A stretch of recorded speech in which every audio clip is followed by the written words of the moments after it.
Hello, everybody, and welcome to another edition of OTH Sports View.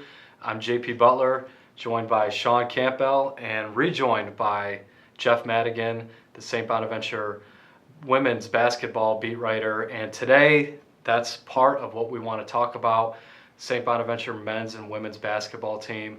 Enough has happened, certainly by this point in the off-season, since the two great seasons they had in 15-16, to kind of do a catch-up off-season review for both teams and what's been going on over the last couple of months as they prepare for the start of the school year and then practice.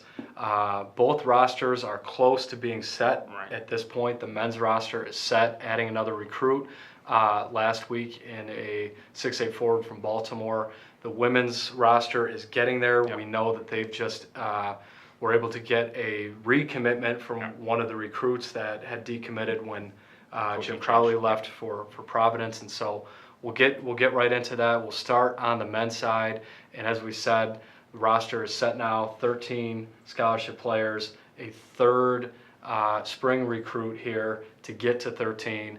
One of the things that I addressed in my story today was a story kind of talking about what the lineup could look like, what the rotation could look like, the depth that they seemingly might have.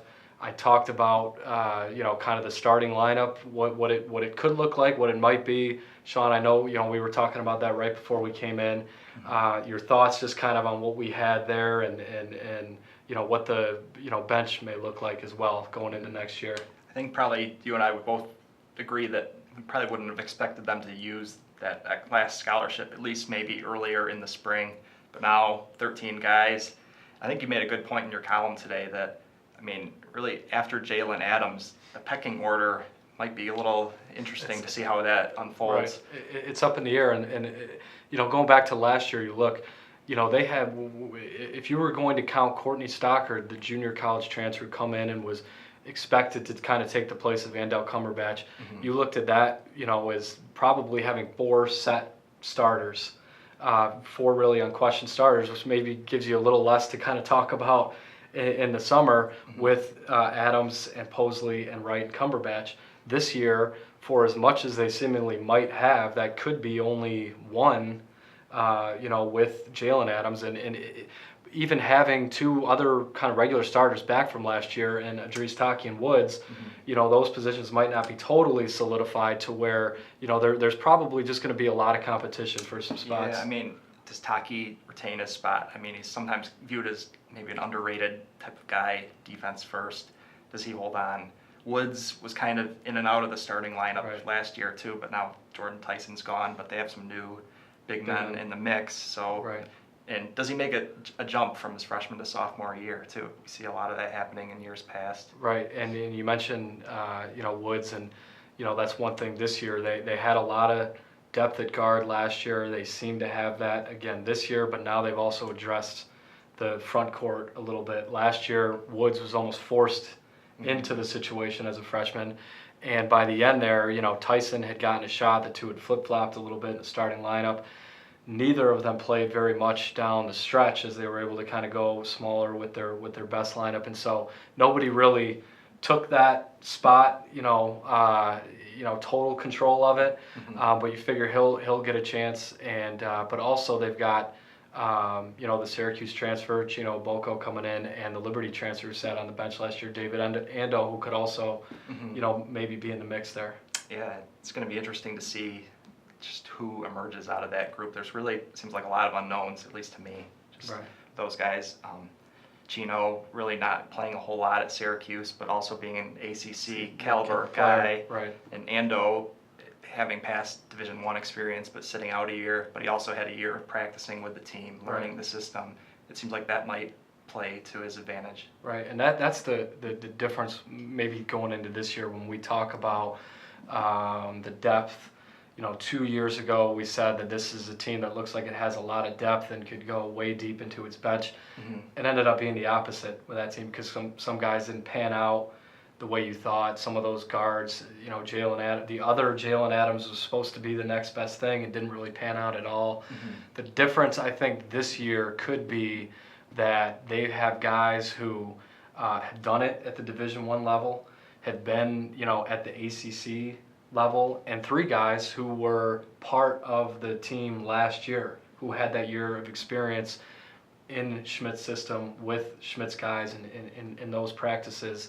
And so I think that gives them a better chance of maybe being able to come in right away and replace, maybe not replace because they're great players, but sort of try to make up for what they lose in Marcus Posley and Dion Wright, and can maybe try to step in and I think the hope is not miss a beat, with a Matt Mobley and guys like that. Yeah, I mean, I think it's going to be interesting to see how good is Matt Mobley. Can he try to replace Marcus Posley? Is he at that level? Everybody says he's a big-time scorer, outside shooter. It seems like that's what they need, replacing a guy like Posley, who meant a lot the last 2 years. Right. Another thing, too, I mean, Schmidt has said he's not going to play 13 guys. Another thing, too, last year going into the season, they had 2 guys who were hurt. I mean, injuries can always play a factor, too, so. That's true, and it has with them before, too, so we'll see, but certainly a lot of intriguing guys there, a lot to sort of look forward to going into another season to see, what they might be able to do as sort of an encore to what they did last year, one of the greatest regular seasons in program history. We'll switch over to the women's side real quick, and it's certainly relevant to talk about the women now coming on the heels of new coach Jesse Fleming, who had been here before. Assistant, 6 years, 6 years as an assistant. Yep. Now the head man. Everybody thought that was the right move, the only move really to make there. He just announced his full staff. Yep. We know that pretty much all of the recruits who are going to be coming in under Crowley are still. All of them will be here. The one who's in question was that Jalisha Terry from Michigan, who's a pretty highly regarded player coming out of Michigan. She was, and it was a big get for Jesse to get her the recommit, I guess is the word for it. But they're only losing the one player, Miranda, who did transfer, and she's actually going to Syracuse. So I guess we got Chino and Miranda deal. I don't know which side's going to get the better end of that deal. Maybe we'll find out in 2 or 3 years. But I mean, it's a great move for Coach Fleming to get Jalissa Terry to come back, because she considered leaving with the coaching change once Crowley left, and Tiara Johnson, who was big on recruiting her, also went to Providence too. It seems like that'd be hard with the player decommitting. I wouldn't have thought the odds were very good that she would end up here. God bless him. I feel like she could be a great player. Even a rare thing to happen at the college level. But you've been immersed in this team for the last year now, and you were with them every step of the way last year as they got to the round of 32. Now getting to this point, I mean, what are your impressions of what you see with Fleming and the staff that he has in place? Well, he said all the right things so far, but that's only going to. I mean, maybe they'll win the off season too, like my Bills did. But we don't know what happens until the first tip is underway in November. And I don't have very high expectations for this team this year. They're certainly not going to go back to the NCAA tournament.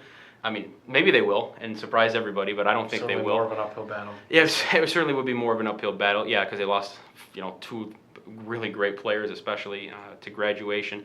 But we'll find out, once the ball is tipped off in November. I mean, I could see them being 500, maybe a couple games up, or I could see the bottom falling out and them being 5-20 or something like that. And certainly that's not the hope or the expectation. But I mean, it's really hard for me to make a judgment or a prediction on this team, because you don't know how big Miranda's loss is going to be, or how big Katie Healy's loss is going to be. That's no matter who else they lost, because she's, I think, probably in the top 3 or 4 players in Bonnet women's history that's been a face to that level. Right. It seems like even if they didn't have the coaching change, this could have been a challenging season. Which is another reason why Crowley may have left, but I don't want to speculate anything on that for sure. Oh, you just did. Cut that out. So, but with what they do have back, and Fleming is a guy who was around that program before and knows success, knows what it takes to win here. Don't you feel like they could, even next year's roster could maybe weather the storm, so to speak, until he can maybe get things back up to that get to where level? His recruits and his type of players. I mean, I certainly think that. I don't think they're going to go winless or anything next year. I hope they could at least beat some of the teams in their schedule, some of the local rivals around here that I won't mention by name. But I mean, I'm hoping. But again, it's not really what I consider. I don't know. I mean, I trust Jesse, and I coach all of his coaches and the players to continue to play well this year. So, when we look at who they do have back, Right. And you've seen some of these players last year. Right. You may have some background on some of the players who are coming in. Who do you think, they're going to really lean on next year? Who are they going to have to lean on to maybe, still have a successful? It's going to start with Mariah Ruff, the sharpshooter from Olean. She'll be a junior next year. I guess now she would be the best three-point shooter on the team with Miranda leaving. After that, you'll have Matea Britvar, who will also be a junior. She's going to take another step. She took a big step from her freshman year to her sophomore year last year. She'll take another big step. After that, you'll have Gabby Richmond, who's been in the system now 4 years. She played off the bench mostly last year. She'll have to take another step up. And after that, you maybe got some question marks that you could fill in with some freshmen or one of the transfers that's coming in. Right. And I think no matter how it goes for them, they do have some players there who are used to winning, who knows what it takes to win, who've been around it and a part of it. So maybe that can go at least a little ways for them next year. But I think what the fans really want to know, Shawn, is have you booked your plane ticket to Florida yet? Shawn's another, he's been with us, and I've covered the men for the last 8 years. Jeff was in his first season, with the women, but Shawn has certainly been, involved behind the scenes and knows, and is a fan as well. So have you? We know that they're playing. The men are playing at Florida next year. Have you booked your plane ticket yet? I haven't yet. I don't think the Times Herald pays me enough to book that plane ticket. That's true. We'll see. I went to Oregon last year, so anything's possible. Yeah, we'll see. If we can get down to that. But we do want to just mention the non-conference schedule seems to really kind of be taking shape here. We mentioned the game at Florida, an SEC opponent, really kind of their big power conference game next year. As far as we know to this point, they're going to be in the Gulf Coast was the one in Florida a couple years ago, the Lone Star Showcase, and Texas is not going to involve the University of Texas, but it's going to have a handful of sort of middling, programs, mid-major programs that Bono will probably get. I'm assuming 2 games down there, maybe 1 in the Riley Center kind of thing, or all 3 there. Kind of nice to incorporate that trip to Florida too, because I believe that's going to be at the same time as the tournament in Texas leading up to it. That's my understanding. That's going to be around that same long road trip.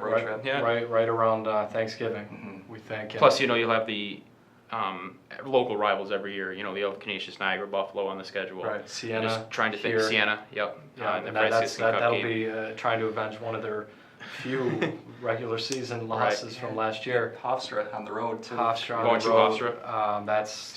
That was a home and home. Right. And then a couple of weeks after Thanksgiving, I think we know at this point it's going to be mid-December. They're bringing back the Big Four Classic this year, so we know that Bana is going to be playing Niagara and Canisius will be playing Buffalo at First Niagara Center, which will be, I believe, Key Bank Center at that point. And for Bana, that doesn't really change a whole lot. They were set to play at Niagara this year anyway, so that just really kind of moves down the street. They're not losing I think they've got to love that move, not having to go play in the Gallagher Center on the road, get a neutral court game against one of the women. Will be in Niagara and the fact that they don't have to give that home game up, which they did 2 years ago. So we'll close it with this. I don't know if there are any non-conference other games that you have kind of been reported to this point for the women. Well, we know for sure Niagara, Canisius, and Buffalo.